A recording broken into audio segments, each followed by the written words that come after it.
Okay, so welcome to the second to last lesson in electrostatics. Hopefully tomorrow we'll look at using the Van de Graaff generator.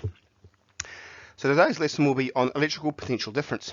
And electrical potential difference is the energy change, or potential energy change per unit charge. And this is called the PD, or voltage.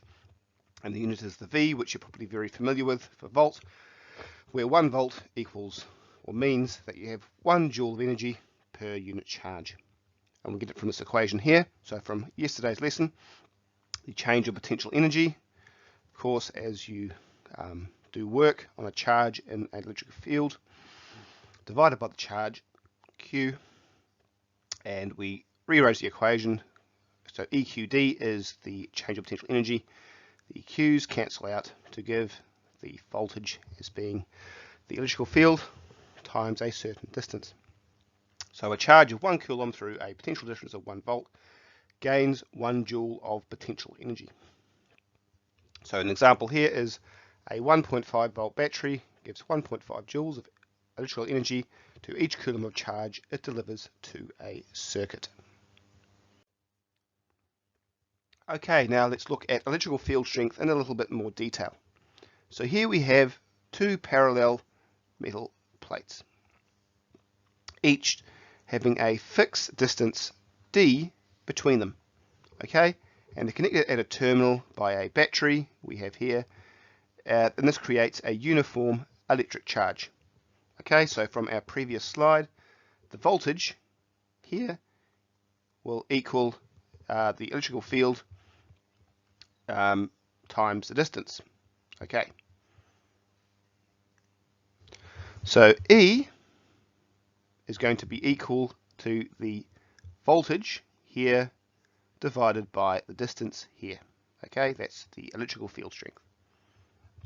So E is directly proportional to the potential difference between the 2 plates and inversely proportional to the separation of the plates. Okay, so the electrical field will get larger the larger the voltage is, but get smaller the further away the plates get, which kind of makes sense.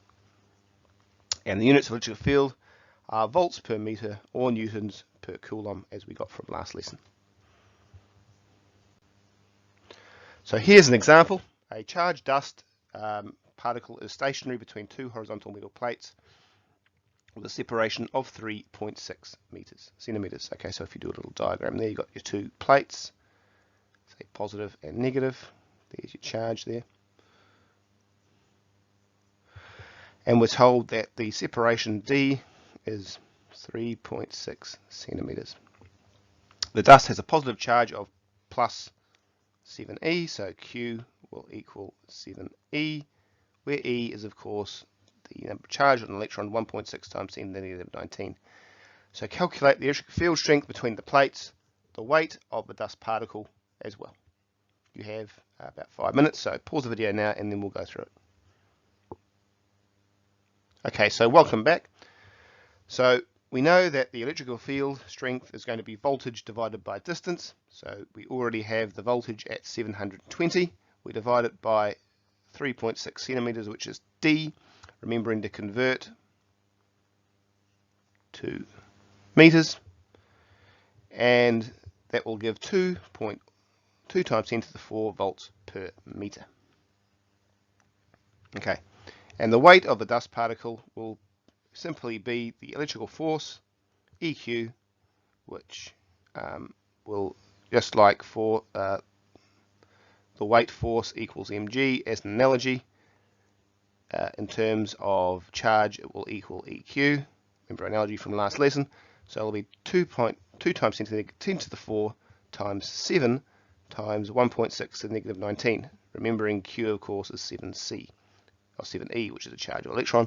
So the weight force will be 2.2 times 10 to the negative 14 newtons.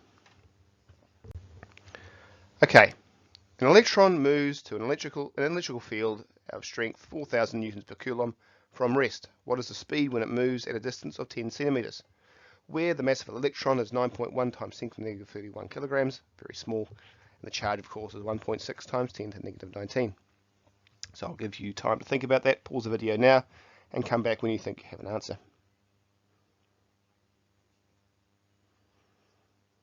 Okay, so here we have our uniform field. We have our charge going in, doing work against the electrical field. Okay, so we know that it gains potential energy from our last lesson as it's doing work against the field. And you've also got another charge, negative Q, which loses potential energy as it works against the field because they're opposite direction. It's negative Q. Okay, so the answer, the first method you can use is using force and acceleration. So force equals Q times E. So that will be, the force will be calculated to be 6.5 times 10 to the negative 16 newtons. Acceleration equals force divided by mass. Okay, that's from Newton's second law. So that rearranges to give an acceleration of 7 times 10 to the 14 meters per second. We then use the kinematic equations we learnt in the first unit, and we get an answer using the equation Vf squared equals Vi squared times plus 2AD, a final velocity of 1.2 times 10 to the negative 7 meters per second. Okay, and using conservation of energy, okay, so mgh will equal half mv squared, so EP will equal EK. We get delta P equals EQD, which is 9.1 times 10 to the negative 31 volts squared divided by 2, so B squared divided by 2, so V squared must equal 1.41 times 10 to the 14, so V must be equal 1.2 times 10 to the 7 meters per second. Okay, a few more examples. An electron leaves a plate B towards a plate A from rest. Calculate the electrical field strength between A and B, force on that electron, the charge, and the potential energy when the electron moves between plates, and find the velocity of the electron when it reaches plate A. Remembering, of course, the C on an electron equals 1.6 times 10 to the negative 19 coulombs. Okay, so looking at the first question, equals V divided by D, so that means it must be 600 newtons per coulomb.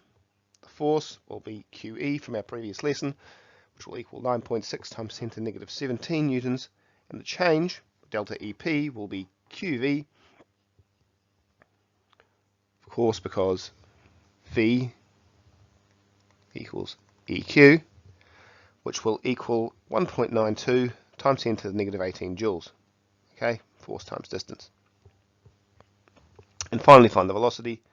From conservation of energy, EP will equal EK, which equals half mv squared.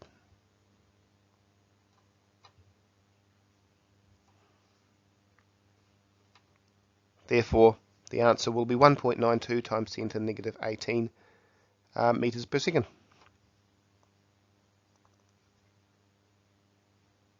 Oh, sorry.